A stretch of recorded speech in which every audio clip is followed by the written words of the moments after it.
Hello friends, नमस्कार। मेरा नाम मनोज और आपका स्वागत है वैकेंसी फॉर यू में। दोस्तों, आज की वीडियो में मैं कक्षा 7 के पाठ्य पुस्तक के आधार पर 10 महत्वपूर्ण प्रश्न आपके लिए लेकर के आया हूं, जिसमें व्याख्या के साथ बताया गया है और वीडियो के अंत में जो है सो होमवर्क भी आपके लिए निर्गत किया गए हैं। ठीक है, तो फ्रेंड्स, आज का वीडियो जो है सो सामाजिक विज्ञान के पाठ्य पुस्तक पर्यावरण और हम अर्थात भूगोल विषय का पहला पार्ट जो है हमारा पर्यावरण अर्थात आवर इन्वायरमेंट, उसके ऊपर जो है सो दिया गया है। फ्रेंड्स, तो आज का वीडियो स्टार्ट करते हैं। आज का पहला क्वेश्चन है, वे सारी वस्तुएं जो हमारे चारों ओर दिखाई पड़ती हैं क्या कहलाती हैं?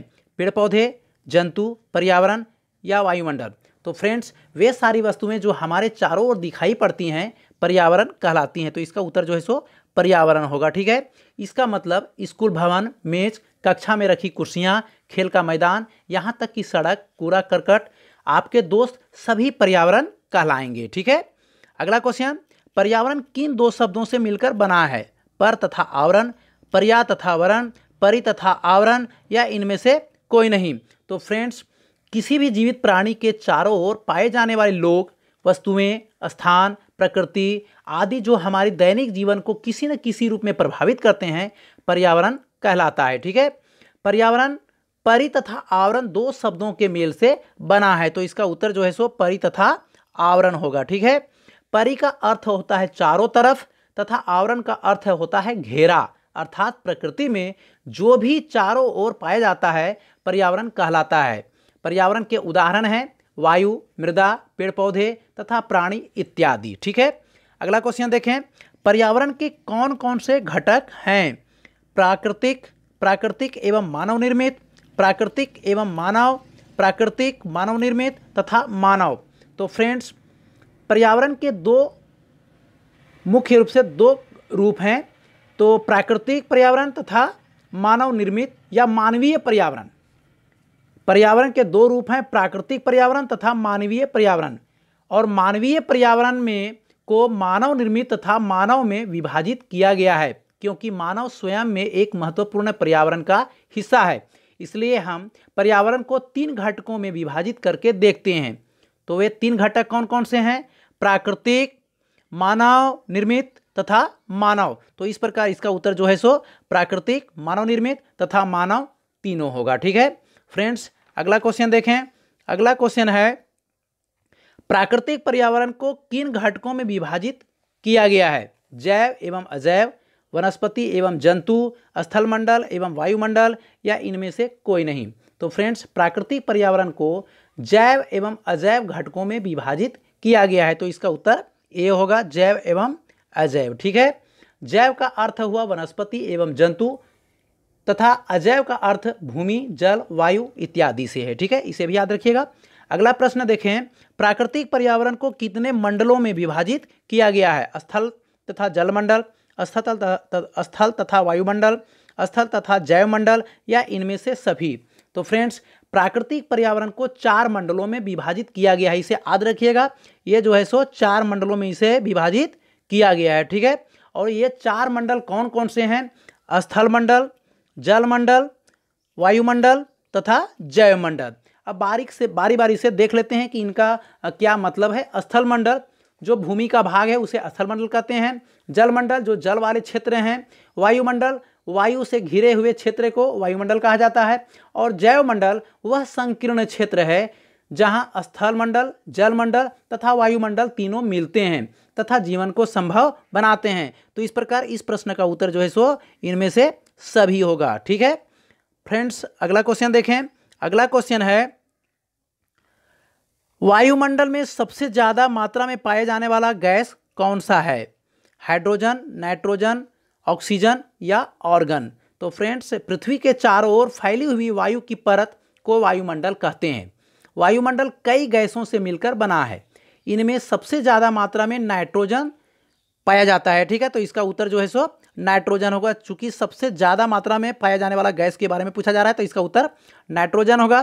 तथा इसके बाद क्रमशः ऑक्सीजन तथा ऑर्गन आता है। ठीक है, वायुमंडल में नाइट्रोजन की हिस्सेदारी 78% है। इसकी जो है सो नाइट्रोजन की 78% तथा ऑक्सीजन की जो है सो 21%, मतलब 21% होता है। ठीक है, इसे भी याद रखिएगा। जबकि शेष सभी गैसें तथा धूल कण जो है सो 1% में ही आ जाते हैं। ठीक है, अगला क्वेश्चन देखें, कौन सी व्यवस्था एक प्राकृतिक इकाई है जिसमें एक क्षेत्र विशेष के सभी जीवधारी अर्थात पेड़ पौधे, जीव जंतु तथा सूक्ष्म जीव शामिल होते हैं? पारिस्थितिक तंत्र, पर्यावरण, अजैव या इनमें से कोई नहीं? तो फ्रेंड्स, पारिस्थितिक तंत्र या पारितंत्र, पारिस्थितिक तंत्र को ही पारितंत्र भी कहा जाता है, इसे याद रखिएगा। बहुत सा बच्चे लोग जो है सो इसमें गलती कर देते हैं। तो पारिस्थितिक तंत्र या पारितंत्र एक प्राकृतिक इकाई है जिसमें एक क्षेत्र विशेष के सभी जीवधारी अर्थात पेड़ पौधे, जीव जंतु एवं सूक्ष्म जीव शामिल होते हैं। तो इसका उत्तर जो है सो ए होगा, पारिस्थितिक तंत्र या पारितंत्र। ठीक है, अगला क्वेश्चन देखें। अगला क्वेश्चन है, मुख्यतः पारितंत्र कितने प्रकार के होते हैं? प्राकृतिक एवं भौमिक पारितंत्र, जलीय एवं भौमिक पारितंत्र, प्राकृतिक एवं मानव निर्मित पारितंत्र या इनमें से कोई नहीं? तो फ्रेंड्स, मुख्यतः पारितंत्र या पारिस्थितिक तंत्र को दो भागों में बांटा गया है। पहला प्राकृतिक पारितंत्र तथा दूसरा मानव निर्मित पारितंत्र। तो इस प्रकार इसका उत्तर जो है सो सी होगा। ठीक है, प्राकृतिक पारितंत्र को पुनः दो भागों में बांटा गया है, जलीय एवं भौमिक पारितंत्र। तो जलीय जो है और भौमिक जो है सो ये जो है सो प्राकृतिक पारितंत्र के उदाहरण है। ठीक है, इसे याद रखिएगा। पुनः जलीय पारितंत्र को दो भागों में बांटा गया है, पुनः जो है सो जलीय को दो तंत्र में बांटा गया है, बड़ा जलीय पारितंत्र तथा छोटा जलीय पारितंत्र। इसके विषय में विस्तार से हम लोग पाठ्य पुस्तक के माध्यम से देखेंगे और पाठ्य पुस्तक जब पढ़ेंगे तो उसमें समझ में आ जाएगा। ठीक है, अगला प्रश्न देखें, प्रत्येक वर्ष किस तिथि को विश्व पर्यावरण दिवस मनाया जाता है? 5 मई, 5 जून, 5 जुलाई या 5 सितंबर को? तो फ्रेंड्स, पर्यावरण पर 1972 ईस्वी में स्वीडन के स्टॉकहोम शहर में 5 जून 1972 ईस्वी में प्रारंभ होकर 16 जून 1972 को समाप्त हुआ था एक बैठक। ठीक है, इसे याद रखिएगा। एक बैठक किया गया था, 5 जून 1972 ईस्वी को प्रारंभ हुआ था, जो 16 जून 1972 को समाप्त हुआ था। और यह कौन सा शहर? स्टॉकहोम शहर। क्योंकि इसे याद रखना जरूरी है क्योंकि क्वेश्चन में कभी कभी पूछा करता है कि किस शहर में। तो ये जो है सो स्टॉकहोम शहर में, जो स्वीडन के स्टॉकहोम शहर में था, वहाँ बैठक किया गया था, सेमिनार किया गया था।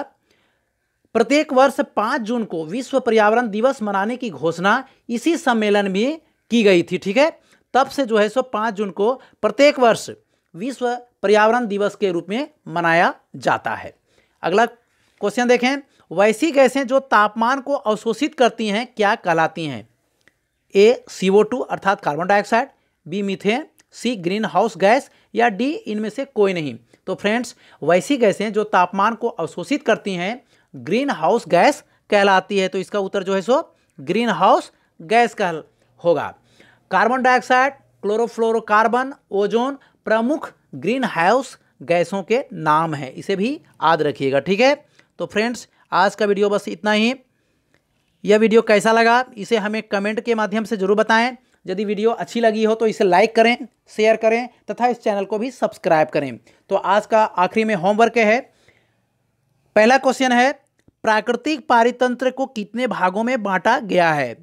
ये जो है सो पाठ के बीच में बताया गया है, तो इसे ध्यान से देख करके और इसका जवाब लिख करके हमें जो है सो व्हाट्सएप नंबर पर सेंड कर दीजिएगा। और अगला प्रश्न है, 2 ग्रीन हाउस गैसों के नाम बताएं। ठीक है, तो आज का वीडियो बस इतना ही। धन्यवाद।